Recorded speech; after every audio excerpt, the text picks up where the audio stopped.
they obtain a record that seems to corroborate the intelligence. It shows that there was a $10 million cash withdrawal, very mysterious, people walking out of a bank branch near the Cairo airport with a large portion of all the U.S. bills then in the entire Egyptian banking system in duffel bags. Carol Leonnig, a reporter at the Washington Post, broke a story last week about how the Department of Justice under Bill Barr killed an investigation into whether or not the 2016 Trump presidential campaign accepted $10 million from the Egyptian government. If Trump accepted money from a foreign government, it would have been bribery. If he hid the money, it would have been money laundering. None of this was revealed to the public until now. And Donald Trump converted the presidency into an instrument for self-enrichment. He raked in millions of dollars from the most corrupt governments on earth, who came in with specific favors that we document in our report that they got from Donald Trump. I beseech my colleagues, I will read any book, any magazine, any speech you've given that you want me to read. Read this report and come back and tell me if you think Donald Trump did the right thing in converting the White House into a for-profit operation. No other president in American history has come anywhere close. And you ask why he's so determined to stay in office that he would unleash violence against his own vice president, the brother of your colleague, of our colleague. Why would he do that? It's because it was a money-making operation, and it was a great business grift for a guy who went bankrupt several times. According to the report, the cash was withdrawn from a bank branch outside of the Cairo airport, coming out of an account that was linked to Egypt's spy agency, which is similar to Egypt's CIA. This happened just days before Trump became president. Prior to this withdrawal, Trump had put $10 million into his own campaign, with investigators now believing that he expected to get that money back from Egypt. But perhaps the more shocking part of this story is that once investigators found evidence that such a withdrawal had occurred, they passed the information on to the U.S. Attorney's Office. By then, the Attorney General was Trump lackey Bill Barr. I have to ask you about something that Trump posted about you this week, because he responded in response to you saying you'd vote for the Republican ticket. Wow, former AG Bill Barr, who let a lot of great people down by not investigating voter fraud in our country, has just endorsed me for president despite the fact that I called him weak, slow-moving, lethargic, gutless, and lazy. Based on the fact that I greatly appreciate his wholehearted endorsement, I am removing the word lethargic from my statement. Thank you, Bill. Yeah.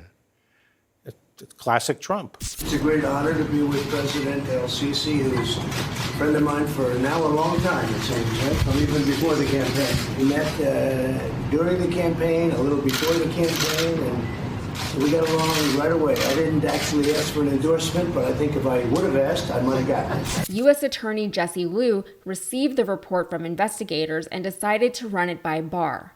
When she returned from her meeting with him, though, she told him that she would not be approving the subpoena for Trump's bank records, which were critical to the investigation. Essentially, the investigation was shut down, and we haven't heard anything about it until now.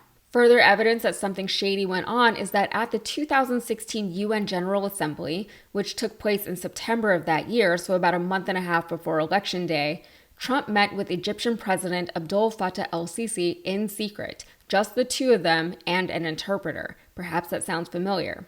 According to Leonig's reporting, the Trump campaign was struggling at the time. They were running out of money and they were running out of runway. Trump's team had been begging him to inject some of his own money into the campaign just to get them to the finish line, but he was reluctant to do so because he thought that he was going to lose the election to Hillary Clinton. But then, a month after the assembly and just a week or two before Election Day, Trump makes the injection, donating $10 million to his campaign. Then, the Egyptian spy agency was seen withdrawing $10 million in cash from a bank.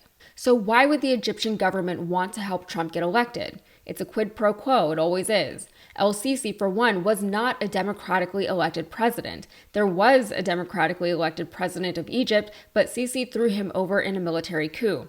Sisi functioned largely as a dictator, stifling and even killing his opposition and spying on his enemies. So the U.S. withheld military aid from Egypt until Sisi got his act together. But he didn't do that. As far as anyone knew, he didn't do anything. The $10 million he gave to the Trump campaign was a secret.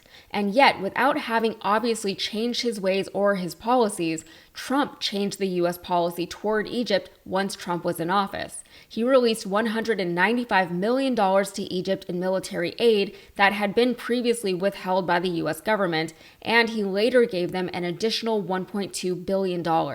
When his Secretary of State Rex Tillerson advised him not to release the aid, Trump fired him. So what now? Likely nothing. Lennox says that the statute of limitations has expired, and apart from revealing further details to the public, she believes it's unlikely that anyone would be prosecuted for their involvement in this scheme.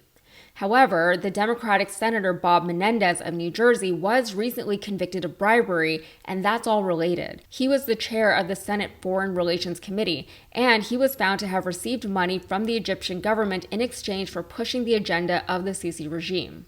Well, Bill Barr did exactly what Bill Barr was put in place to do. Trump managed to completely dismantle our nation's system of checks and balances in the 4 years he was president.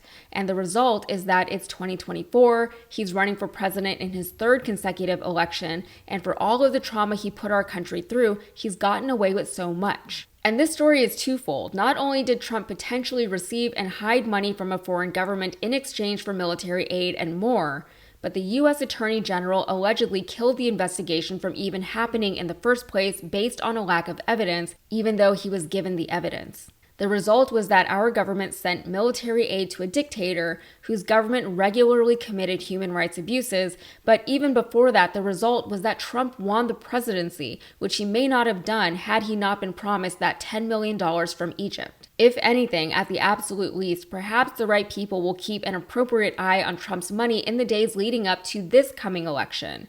With just a few months left between now and November, and with Trump becoming increasingly desperate to win a race that he is losing, I've said it before and I'll say it again, there is little that's more dangerous than a man desperate for power and relevancy. All right, that's it for me. If you got anything out of this, please like the video and subscribe for more. Thanks.